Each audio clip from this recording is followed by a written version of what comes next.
Hi everyone, welcome to my channel. Today we're going to delve into another chilling case that underscores the dark side of love. It's often said that love can be deadly, and today's story tragically exemplifies this phrase. Our focus today is on Shannon Starbuck, a 42-year-old woman whose life took a horrific turn. The case sheds light on how maturity and life experiences, especially after turning 40, can lead some to find new hope and confidence. But for Shannon, this newfound hope ended in tragedy. Shannon believed that life begins at 40. For many, this age brings self-confidence and a chance to correct past mistakes. Unfortunately, Shannon's attempt to start anew ended in a gruesome crime. On December 3, 2011, Shannon was found dead in her own home under suspicious circumstances. Her body bore signs of assault and strangulation, suggesting a deliberate attempt to disgrace her even in death. Shannon Starbuck was a woman who, like many, viewed turning 40 as a significant milestone. This age marked a new chapter, one where she felt a renewed sense of liberation and empowerment. For Shannon, reaching 40 was more than just a number. It was an opportunity to reclaim her life, redefine her identity, and pursue her passions with a newfound vigor. Shannon's early years were characterized by a commitment to family. She married Clay Starbuck, a man who, at the time, seemed to share her vision for the future. Together, they built a life centered around their children and the traditional roles that defined their family dynamics. Shannon devoted herself to being a wife and mother, roles that she cherished deeply. Her days were filled with the routines and responsibilities that come with raising a family, and for many years, this life brought her a sense of fulfillment.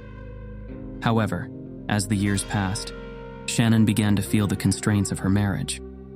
Clay's career often required him to be away from home for extended periods, leaving Shannon to manage the household and care for their children on her own. These long absences put a strain on their relationship, creating a sense of isolation and loneliness for Shannon. The once strong bond between them started to fray, and the cracks in their marriage became increasingly apparent. The marital problems between Shannon and Clay Starbuck were not unusual, but became progressively more severe. Communication issues, disagreements over finances, and differing priorities created a widening chasm between them. Shannon felt unsupported and unappreciated, while Clay struggled with his own challenges, including job-related stress and the pressure to provide for his family. Despite their efforts to reconcile, the underlying issues in their marriage proved insurmountable. The decision to divorce was not made lightly, but it became clear that separation was the best path forward for both of them. Their divorce was finalized, and Shannon found herself at a crossroads, faced with the daunting task of rebuilding her life from the ground up. In the wake of her divorce, Shannon exhibited remarkable resilience and determination. She embraced her newfound independence and set out to create a life that reflected her true self. Shannon enrolled in a dental assistant course, a step that symbolized her commitment to personal and professional growth. She was eager to establish a career and provide a stable future for herself and her children. With her professional aspirations taking shape, Shannon also ventured into the world of dating. This was a significant shift for her, as she sought to explore relationships on her terms. She joined online dating platforms, met new people, and enjoyed the social interactions that had been absent during her marriage. Shannon's social life flourished as she reconnected with old friends and made new ones, all while balancing her responsibilities as a mother. However, Shannon's attempts to move on with her life were met with resistance from Clay. He had harbored hopes of reconciliation, believing that their family could be reunited. Clay's disapproval of Shannon's dating and socializing was evident, and it became a source of contention between them. He struggled to accept the changes in Shannon's life, often expressing his dissatisfaction and attempting to exert control over her decisions. Shannon's journey to independence was not without its challenges. Balancing her aspirations with the demands of single parenthood required immense strength and determination. She faced financial hardships, emotional stress, and the complexities of co-parenting with an ex-spouse who was not fully supportive of her newfound independence. Despite these obstacles, Shannon remained committed to building a better future for herself and her children. Tragically, Shannon's efforts to create a new life were cut short. On December 3, 2011, she was found dead in her home under suspicious circumstances. Her death was a devastating blow to her family and friends, who had witnessed her struggle and triumphs.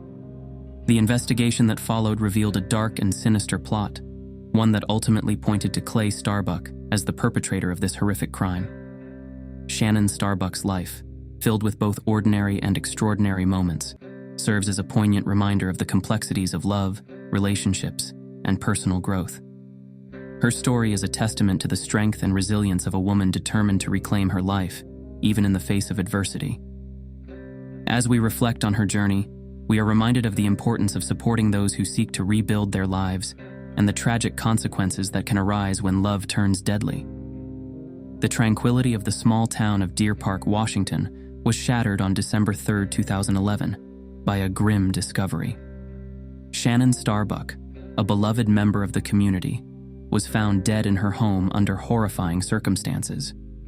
The scene that greeted the authorities was both shocking and deeply disturbing, setting the stage for a complex and heart-wrenching investigation. The discovery was made by Shannon's teenage son, who had grown increasingly worried after being unable to contact his mother. As he entered the house, he was met with an eerie silence that only intensified his fears.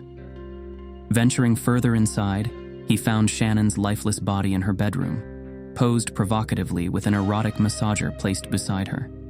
The macabre scene suggested a deliberate attempt to humiliate and degrade her even in death. Shannon's body bore clear signs of a violent struggle. Her arms and legs were bruised, indicating a desperate fight for her life. The bedroom itself showed evidence of a chaotic altercation, with items scattered and furniture displaced.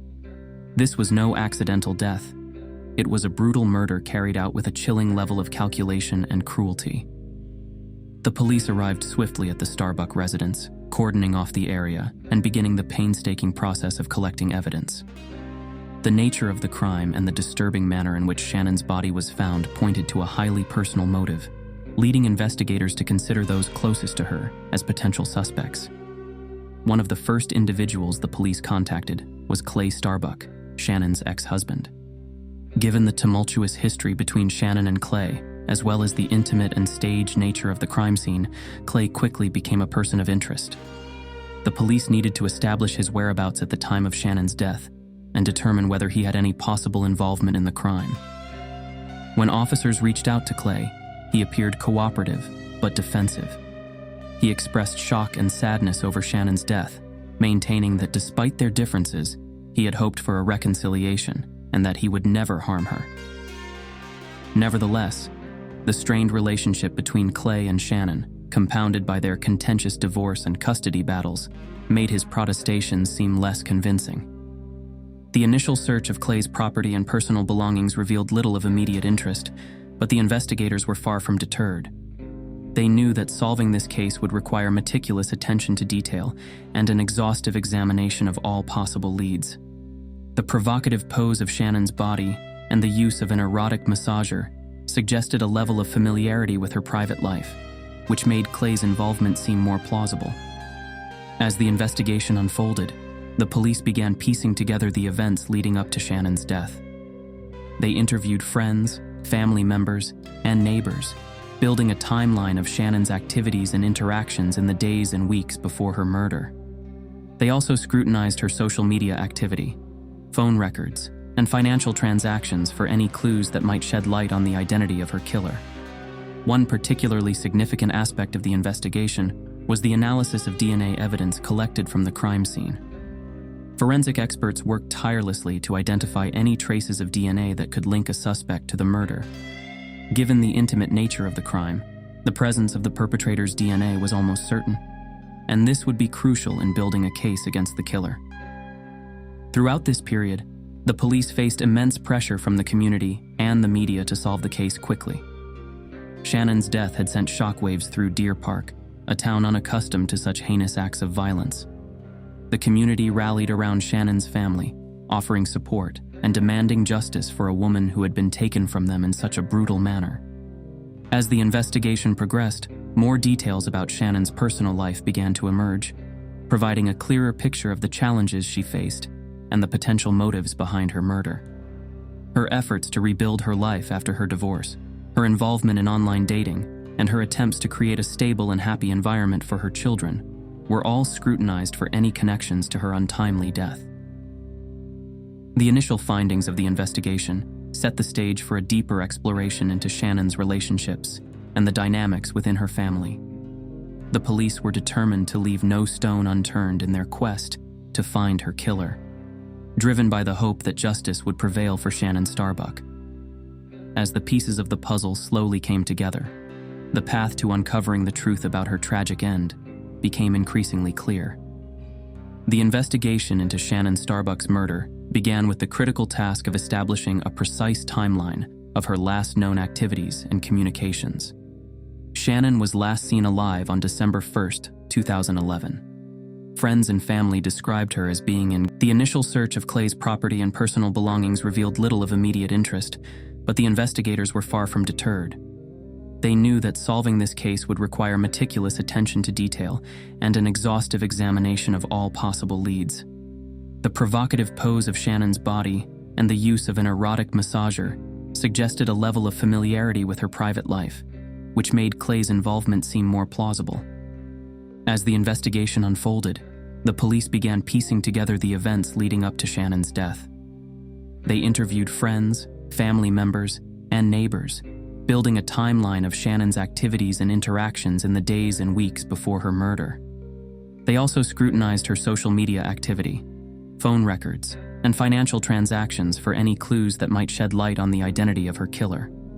One particularly significant aspect of the investigation was the analysis of DNA evidence collected from the crime scene. Forensic experts worked tirelessly to identify any traces of DNA that could link a suspect to the murder.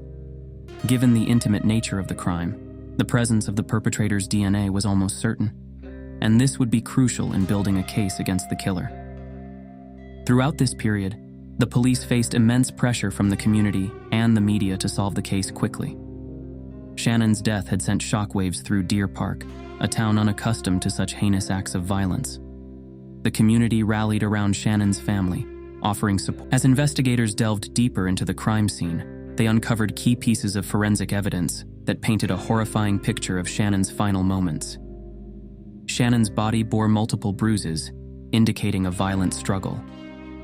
Particularly notable were the marks from a stun gun on her torso, suggesting she had been incapacitated before the fatal assault. Signs of strangulation were evident, with bruising around her neck and petechial hemorrhages in her eyes, confirming the brutal manner in which she was killed. One of the most puzzling discoveries was the condition of Shannon's bed. The sheets had been removed and were found in the washing machine, partially cleaned but still bearing traces of blood. This pointed to an attempt by the perpetrator to clean up the scene and remove evidence, though the effort was incomplete and ultimately unsuccessful. The crime scene also yielded other critical pieces of evidence. Hair fibers, DNA samples, and partial fingerprints were collected and sent to the lab for analysis. These findings would play a crucial role in linking the suspect to the crime, providing the hard evidence needed to support a conviction. With the forensic groundwork laid, investigators turned their attention to identifying potential suspects. The initial pool of suspects included Shannon's ex-husband, Clay Starbuck, and several individuals she had met through online dating. Given the contentious history between Shannon and Clay and the personal nature of the crime, he quickly became a primary focus of the investigation. Clay's alibi was scrutinized in detail. He claimed to have been at home and running errands during the time frame in question. However, inconsistencies in his statements and the lack of corroborating witnesses cast doubt on his account. His behavior in the wake of Shannon's death also raised suspicions. He appeared evasive and overly defensive when questioned by the police. Simultaneously, investigators explored Shannon's recent contacts from the dating site. They identified and interviewed several men she had been communicating with, checking their alibis and looking for any indications of a possible motive.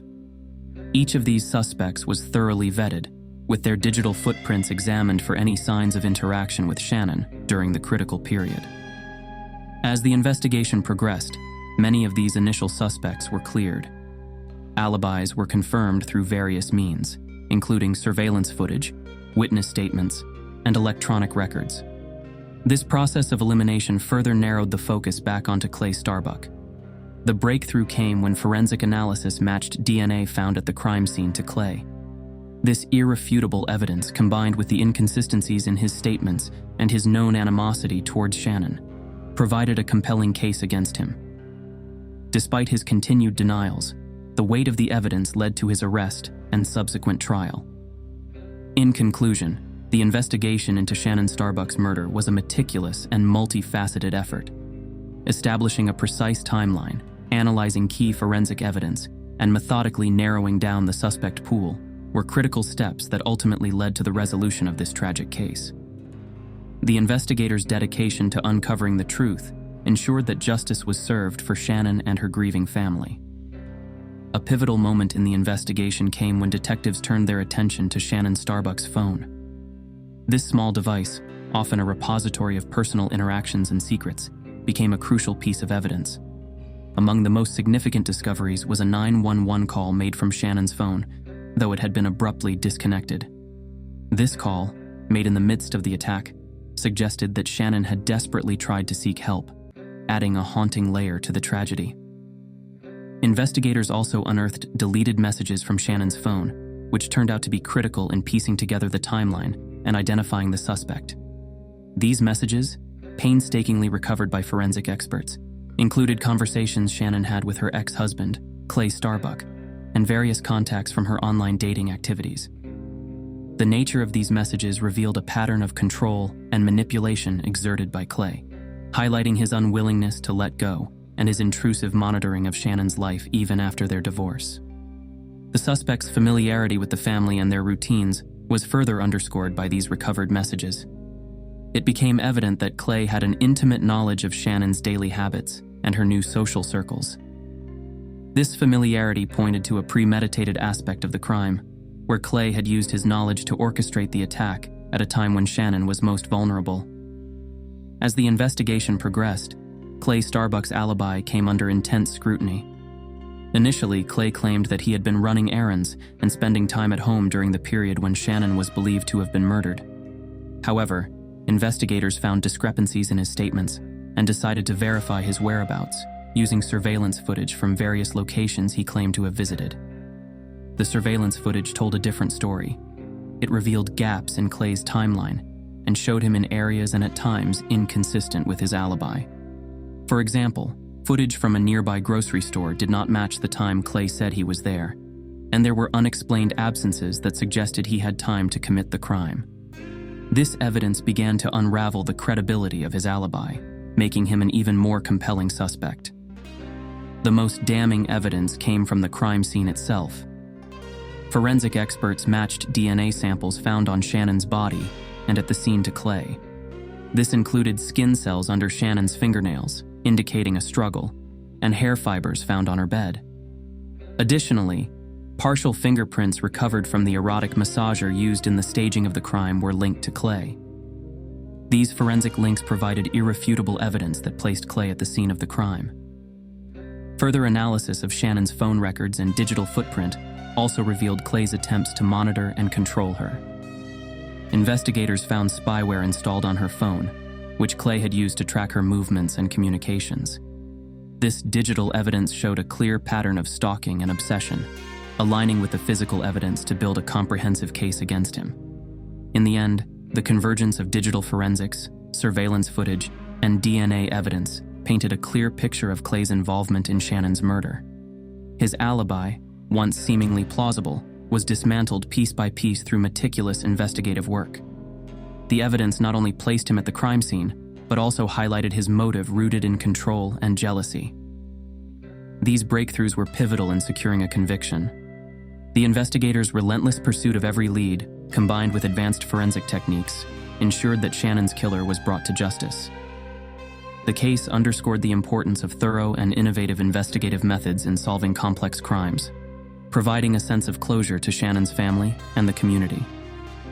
As investigators dug deeper into the life of Clay Starbuck, the picture of a man driven by jealousy, control, and rage began to emerge.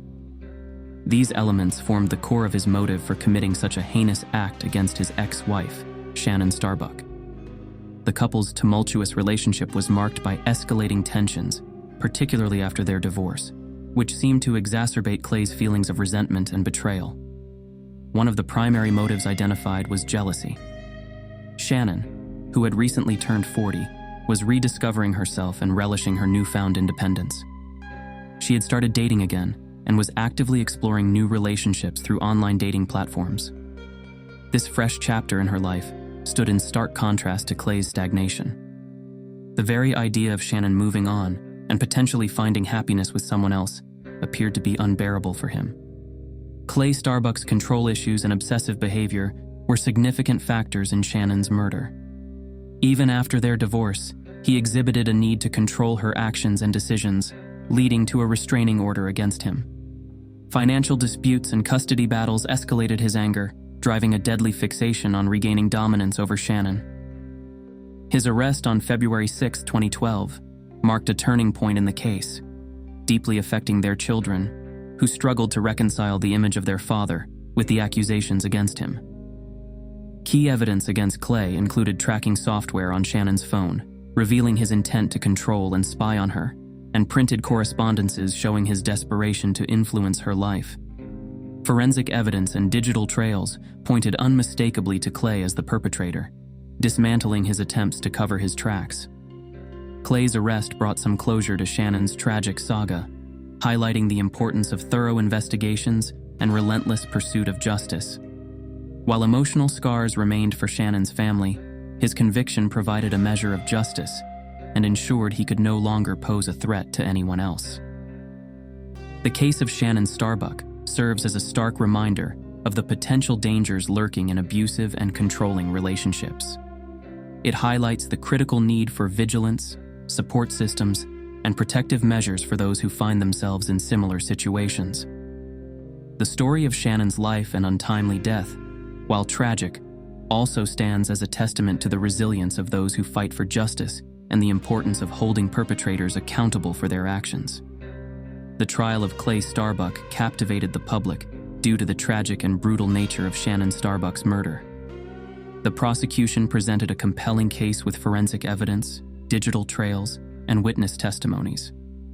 Key evidence included DNA at the crime scene, tracking software on Shannon's phone, and surveillance footage discrediting Clay's alibi. They argued Clay's motive was jealousy and anger over Shannon's new life post-divorce, highlighting a restraining order and Shannon's fears. The defense argued the evidence was circumstantial and suggested alternative suspects, questioning the reliability of the forensic evidence.